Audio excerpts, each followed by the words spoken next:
നമസ്കാരം കൂട്ടുകാരെ, എല്ലാവർക്കും വീഡിയോയിലേക്ക് സ്വാഗതം. കേരളീയർക്ക് ഏറ്റവും പ്രിയപ്പെട്ട ഒരു വിഭവമാണ് ചക്കയുടെ വിഭവങ്ങൾ. അപ്പോൾ നമ്മൾ ചക്കയുടെ കൂഞ്ചനും ചക്കക്കുരുവും കൊണ്ടുള്ള ഒരു തോരനാണ് ഇന്ന് ഉണ്ടാക്കാൻ പോകുന്നത്. അപ്പോൾ ചക്കയുടെ ഈ കൂഞ്ചൽ എന്നാണ് നമ്മുടെ ഇവിടെയൊക്കെ പറയുന്നത്. ചക്കയുടെ കൂഞ്ചൽ എന്ന് വെച്ച് കഴിഞ്ഞാൽ ആ ചുള വരുന്നതിന്റെ മേലുള്ള ഒരു ലെയറാണ്. ആ ഒരു ലെയറും ചക്കയുടെ ചക്കക്കുരുവും കൂടെ തോരൻ വെക്കാനായിട്ട് പോവാണ്.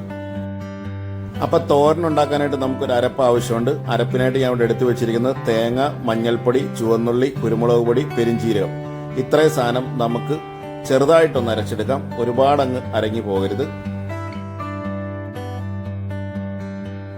അപ്പോൾ ഒരു മൺചട്ടി എടുത്തു വെച്ചിട്ടുണ്ട്. മൺചട്ടിക്കകത്തേക്ക് ചക്കക്കൂഞ്ചിൽ ചെറുതായിട്ട് അരിഞ്ഞതും ചക്കക്കുരുവും കൂടി ഇട്ട് കൊടുക്കാം. ഇട്ട് കൊടുത്ത് നമുക്ക് കുറച്ച് വെള്ളം ഒഴിച്ചൊന്ന് വേവിക്കണം. അപ്പൊ നമ്മൾ ഇതേപോലെയാണ് ചക്കയുടെ കൂഞ്ചിൽ അരിഞ്ഞേക്കുന്നത്. ഒരു സ്ക്വയർ രൂപത്തിലാണ് അരിഞ്ഞിരിക്കുന്നത്. ഇനി നമുക്ക് ഇതിനകത്തേക്ക് ഉപ്പിട്ട് കൊടുക്കാം. ഇനി നമുക്കൊന്ന് മൂടി വെച്ച് ഇത് നല്ലോണം ഒന്ന് വേവിച്ചെടുക്കാം.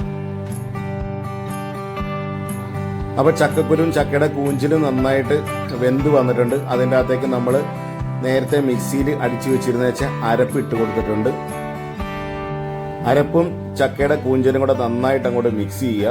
മിക്സ് ചെയ്തിട്ട് ഒരു ഉപ്പ് പോരായ്മ ഉണ്ടെന്നുണ്ടെങ്കിൽ നമുക്ക് അല്പം ഉപ്പും ഇട്ട് കൊടുക്കാവുന്നതാണ്.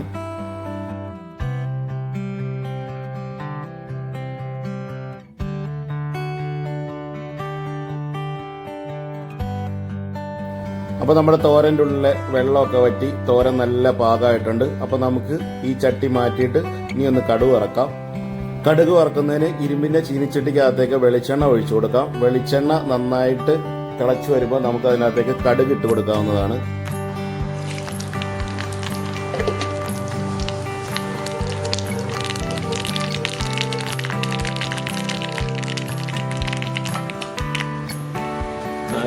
കടുകെല്ലാം പൊട്ടിക്കഴിയുമ്പോഴത്തേക്കും നമുക്ക് കറിവേപ്പിലയും ഉണക്കമുളകും ഇതിൻ്റെ അകത്തേക്ക് ഇട്ടാം.